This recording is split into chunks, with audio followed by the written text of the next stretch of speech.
Olá, bem-vindos aqui a mais um vídeo do canal. Nós vamos falar hoje sobre o nosso lado sombra. O que é, afinal, o nosso lado sombra? Todos nós temos um lado sombra. Esse termo foi trazido por Jung, o criador da psicologia analítica. A sombra faz parte do nosso inconsciente e representa tudo aquilo que negamos e que existe em nós. Pode ser algo que fizemos e que sentimos vergonha, ou algo que queremos reprimir, por exemplo. A maioria de nós tende a esconder porque não gosta de admitir, mas essa opção pode ser a pior delas, porque esse lado inevitavelmente virá à tona em algum momento. Muitas vezes essa sombra é criada desde a infância, quando a criança é repreendida em suas atitudes. E ela entende que para ser amada precisa ser diferente daquilo que sente vontade. E por vezes nega toda a sua real personalidade. Muitas vezes também coloca como modelo de vida o que Jung também chamou de persona.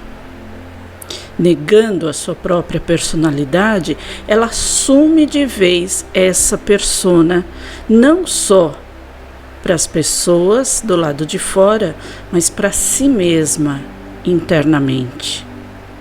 Aliás, todos nós também utilizamos a persona, que é também uma espécie de mecanismo de defesa do ego, para que ele se sinta integrado e adequado às necessidades exteriores. Quando nós não reconhecemos nosso lado sombra, nossa persona assume o controle e passamos a acreditar que somos as máscaras que mostramos para os outros e para nós mesmos também. Negamos qualquer atitude contrária a ela, por medo do não pertencimento, por medo da exclusão, da reprovação externa. Essa atitude, em algum momento, nos causará um vazio de algo que não conseguimos compreender direito. Assumimos, então, outras personas, como, por exemplo, a da benfeitora. Fazemos trabalhos voluntários, o que é uma excelente coisa.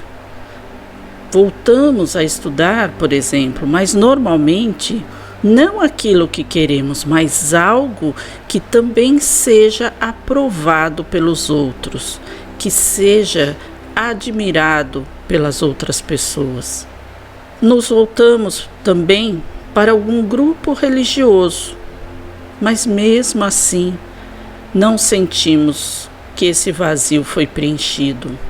Mesmo que nossa agenda esteja repleta, porque o que realmente sentimos é a ausência de nós mesmos. É muito comum vermos pessoas famosas, pessoas influentes, se sentirem deprimidas, contarem casos de depressão e até chegarem ao extremo de tirarem suas próprias vidas, ou pelo menos aos vícios de substâncias. Por que isso acontece? Costuma-se dizer que é falta de Deus em muitos casos, costuma-se dizer que é futilidades, excesso de futilidades. Mas na verdade o que acontece é isso, é a ausência de si mesma. Muitas vezes essas pessoas, para terem sucesso, para terem vivenciarem os seus papéis perante o seu público, os seus fãs, assumem em suas vidas pessoais essa persona, que tem que ser perfeita muitas vezes, ou que tem que ser desajustada até em alguns casos. Recentemente houve nas mídias um caso de uma cantora gospel que desistiu dessa vida de cantora gospel e se tornou quem ela realmente era. Pintou o cabelo, colocou roupas totalmente diferentes, fez muitas tatuagens, colocou piercing e foi extremamente criticada, não só pelo público pelo seu público gospel, mas por outras pessoas também nas mídias. Na verdade, ela disse que estava realmente assumindo quem ela era, e isso a deixava feliz. Mas foi um choque muito grande para as pessoas que seguiam a carreira dela. E isso é o grande problema. As pessoas cobram sempre aquela postura. É como encontrar um artista na rua e associar esse artista àquele personagem que você acompanhou por meses numa novela de TV ou uma série de filmes como Indiana Jones ou 007 ou Harry Potter, por exemplo. Você acha que aquele ator é o personagem, ele é tão bom quanto o personagem, ou é tão ruim quanto o personagem na sua personalidade, mas ele é quem ele é. E muitas vezes isso surpreende as pessoas, positiva ou negativamente. Muitas vezes negativamente, porque as pessoas estão querendo sempre que as máscaras continuem a serem usadas. As pessoas, o público em geral, as pessoas externamente projetam naquela pessoa o personagem que ela representa. E é assim na vida comum, na vida usual de todos nós. Muitas vezes, no ambiente de trabalho, precisamos ter uma aparência de determinada forma. Mas fora daquele ambiente, queremos ser quem nós somos. Queremos vestir uma roupa diferente daquela usual do ambiente de trabalho. Queremos fazer coisas diferentes.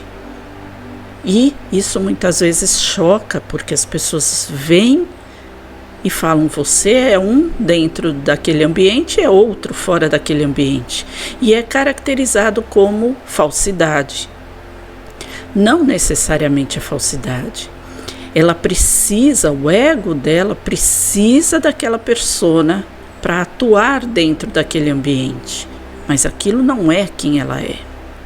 E quantas vezes a pessoa confunde isso por medo dessa rejeição, por medo dessa reprovação das pessoas, ela confunde isso mesmo no seu próprio inconsciente e assume definitivamente aquele papel, aquela persona que ela tem que representar na frente das outras pessoas. E isso causa nela um vazio tremendo, porque ela não está sendo quem ela realmente é. Isso é a causa de muitos processos depressivos, por exemplo. Nós aprendemos normalmente na família ou na religião e também na sociedade que o nosso lado sombra é feio e deve ser escondido. No entanto, ele não precisa ser escondido de nós mesmos. No livro As Cartas do Caminho Sagrado, descoberta do ser através dos ensinamentos dos índios norte-americanos, da escritora norte-americana Jamie Sams, que também era descendente dos nativos Sêneca e Cherokee, ela descreve que algumas tribos nativas norte-americanas têm um rito chamado a morte do xamã. Cada tribo possui a sua característica e uma delas é a chamada A Noite do Medo. O xamã, antes mesmo de se tornar um xamã ou um chefe curador, ele deve descobrir seus próprios medos. E isso faz parte do nosso lado sombra. Muitas vezes o nosso lado sombra são os medos que nós temos, também da rejeição, da não aprovação, ou da vergonha de assumir realmente quem nós somos, ou medos simples que possuímos. Então, nesse rito, o xamã, antes de se tornar realmente um curador, ele tem que descobrir os seus próprios medos, aquilo que está escondido bem lá no fundo. Então, nesse ritual, o xamã vai para um lugar isolado dentro da floresta, cava a sua própria sepultura e se deita nela, apenas coberto por um cobertor. totalmente, na verdade, coberto por um cobertor apenas. E ele deve passar a noite sozinho, ouvindo todos os sons da floresta e o grito dos animais noturnos, como consta no livro. O propósito é que ele enfrente seus medos mais profundos, porque a imaginação dele vai trabalhar dessa forma. Os nativos entendiam já há muito tempo, muito antes de nós, que não somos nativos e somos os considerados inteligentes, que a roda da vida gira e cada pessoa em algum momento vai vivenciar o que a outra já viveu. Por isso, o julgamento das atitudes dos outros é improdutivo ao crescimento e ao aprendizado. E é algo que todos nós fazemos. E é por isso que muitas vezes assumimos essas máscaras, essas personas, porque temos medo do julgamento alheio. Da mesma forma que muitas vezes também julgamos o outro, por aquilo que nós não conhecemos nele. Eles dizem que nesse girar da roda da vida, nosso lado sombra é trabalhado e eles acreditam que pode ser condenado à morte, ou seja, nós descobrimos tudo aquilo que é a nossa sombra e excluímos ela da nossa vida, ou seja condenado à morte. Por isso o nome A Morte do Xamã. Mas para que isso aconteça é necessário conhecer. A sombra não é apenas aquilo que ficou reprimido como um sentimento ou como um desejo, ou às vezes até alguma coisa cruel como um trauma sofrido. É também, e talvez seja a maior parte, aquilo que consideramos inadequado com o nosso próprio ideal de ser humano. Coisas como o egoísmo, a inveja, preconceitos, violência, medos como o da solidão, do abandono, da rejeição, coisas que nos colocariam em julgamento alheio ou em fragilidade diante do mundo. Normalmente, mostrar as nossas fragilidades é algo que nos deixa inferior, pelo menos no nosso pensamento, do nosso ego. Ele se sente inferior aí, diante das outras pessoas, mostrando a sua fragilidade, por conta justamente de sermos altamente julgadores. E não só o julgamento das outras pessoas, mas o julgamento de nós mesmos, porque nós costumamos normalmente criticar esses aspectos nas outras pessoas. E isso acontece porque nós projetamos nessas pessoas tudo aquilo que está dentro de nós. Então, normalmente, quando nós criticamos a atitude dos outros, é porque nós desejamos também ter a mesma atitude. Nós somos realmente como eles. Então, se for uma atitude ruim, normalmente nós criticamos, né? Uma mania, coisas desse tipo. E quando nós vamos mergulhar dentro de nós mesmos, nós percebemos que nós também temos isso. Isso acontece muito dentro das famílias, quando nós criticamos muitas vezes os nossos pais ou pessoas que estão muito próximas de nós. Quando nós criticamos muito, é porque na verdade nós escondemos de nós mesmos que nós também temos esses costumes, essas manias. Então nós projetamos neles esses defeitos, ou seja, não é que eles não as tenham, mas nós projetamos aquilo que está dentro de nós. Por isso que nós enxergamos o defeito e também somos julgadores, também criticamos tudo aquilo que está em nós, mas na outra pessoa.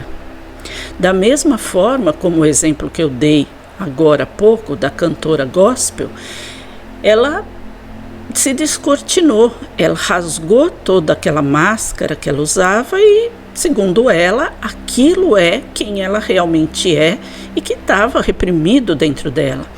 Então, as pessoas que estão criticando não necessariamente querem se vestir como ela, querem ser da mesma forma que ela está aparentando, mas elas têm algo guardado dentro de si que também quer colocar para fora, mas elas não têm coragem. Elas não têm coragem de se assumir como verdadeiramente são. Então é muito comum criticar as pessoas que fazem isso. Pode ser de qualquer aspecto. Por exemplo, alguém que larga um emprego muito bom, um emprego fixo, um emprego muitas vezes público, e vai trabalhar por conta própria, ou vai viajar o mundo, ou vai fazer algo que seja notoriamente mais arriscado. Então, normalmente, as pessoas criticam essa posição dessa pessoa. Mas por quê? Porque no fundo elas gostariam de ter alguma atitude parecida, não exatamente igual àquela, mas também de ter alguma atitude parecida, de sair daquela rotina, de largar aquela coisa teoricamente segura que elas têm nas suas mãos. Mas elas não têm coragem, porque elas têm medo de arriscar, porque elas têm medo da crítica alheia, do julgamento dos outros. Então elas se reprimem e elas normalmente criticam a atitude do outro. Raramente pessoas assumem isso e dizem que foi bom o que a outra pessoa fez, que se ela pudesse faria o mesmo. Na verdade ela pode, ela só não tem coragem, mas pelo menos ela assumiu esse desejo.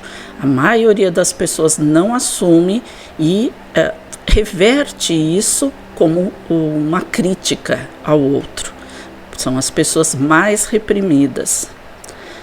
Na verdade, enquanto nós não aprendemos a reconhecer as nossas sombras, nós podemos enfrentar diversos tipos de conflitos, não só da personalidade, mas também dos relacionamentos, por exemplo, porque inconscientemente sentimos medo de sermos descobertos. Então, muitas vezes, muitos relacionamentos, para terem início, a pessoa assume uma personalidade que ela acha que o outro vai gostar, ou que o outro realmente fala que gosta. Mas com o decorrer do tempo, muitas vezes, se ela sair desse personagem, o relacionamento entra em conflito, porque começa aquela cobrança. Você não era assim no começo e você está assim agora. Mas, na verdade, a pessoa simplesmente saiu do personagem que ela estava. E muitas vezes isso é inconsciente. Não é que ela pense, olha, eu vou fingir que eu gosto disso, eu vou fingir que eu sou aquilo. Em alguns casos isso pode até acontecer e é tema normalmente de filmes de comédia. Mas normalmente isso acontece inconscientemente. A pessoa inconsciente, o ego da pessoa assume aquela necessidade de adequação, porque ela está apaixonada, porque ela quer a aprovação do outro, porque ela quer parecer tudo aquilo que o outro deseja. E aí, com o decorrer do tempo, ela pode deixar de ser assim, na verdade, voltar a ser quem ela realmente é. Porque já sente segurança no relacionamento e normalmente isso também acontece inconscientemente, mas muitas vezes causa conflito. E o contrário também pode acontecer, a pessoa pode se dar conta de que ela não é daquele jeito, mas não ter coragem de assumir quem ela realmente é, as coisas que ela realmente gosta ou não gosta, e aí ela começa a ficar diferente, ela começa a projetar no outro os defeitos, ela começa a projetar no outro muitas das qualidades, vamos dizer assim, daquilo que ela não gosta, porque ela assumiu uma personalidade que não era dela. Então tudo aquilo que não é natural seu passa a ser defeito no outro. E muitas vezes isso causa muitos conflitos da mesma forma no relacionamento. Ou, se não causa conflitos, a pessoa que está passando por isso pode começar a entrar em processo depressivo. Jung afirmava que todas as características humanas existem em cada um de nós e algumas compõem a nossa sombra. Então, dessa forma, nem sempre a sombra é formada apenas de coisas ruins, mas também daquelas qualidades que não sabemos que nós possuímos e, como toda sombra, é uma projeção no outro. Então, também aquilo que nós admiramos no outro, nós possuímos em nós e não sabemos. Porque aquilo, de repente, aquela qualidade também está reprimida por algum motivo dentro de nós. Normalmente, esses motivos são baixa autoestima, são coisas que aconteceram também desde a infância, que a pessoa se acha imerecedora. Então, nós escondemos de nós mesmos nossas qualidades por diversas razões. A resposta de tudo isso, onde pode estar? Escondidinha, bem lá no nosso inconsciente, só esperando para vir à tona. E isso pode ser o trabalho de uma vida toda. Mas a chave para abrir a porta do seu inconsciente vem primeiro da autoobservação. O autoconhecimento é fundamental. Nós podemos ter medo de confrontar o nosso lado sombrio, saber quem realmente somos, mas se não fosse assim, como viveríamos plenamente? Esse medo, normalmente, é o medo do julgamento do outro, e isso mostra que também somos julgadores, mas não nos reconhecemos assim, porque faz parte da nossa sombra também o não reconhecimento de quem realmente somos. O quanto essa ausência de nós mesmos está nos afetando. Em algum momento, essa ausência nos confrontará. Abraçar nossas sombras assusta, mas é libertador. Encontrar os motivos, desvendar os caminhos que nos levarão à clareza do pensar e do sentir. A nossa sombra, ao contrário do que os xamãs imaginam, ela não morre, ela sempre estará conosco, sempre nos acompanhará. Mas quando nós a conhecermos, da mesma forma como a sombra que é projetada no chão, nós vamos conseguir também enxergar que à nossa frente está a luz. Espero que vocês tenham gostado, espero que eu tenha podido ajudar vocês e espero que o autoconhecimento, a autoobservação faça parte da sua vida de hoje em diante. Muito obrigada e até a próxima.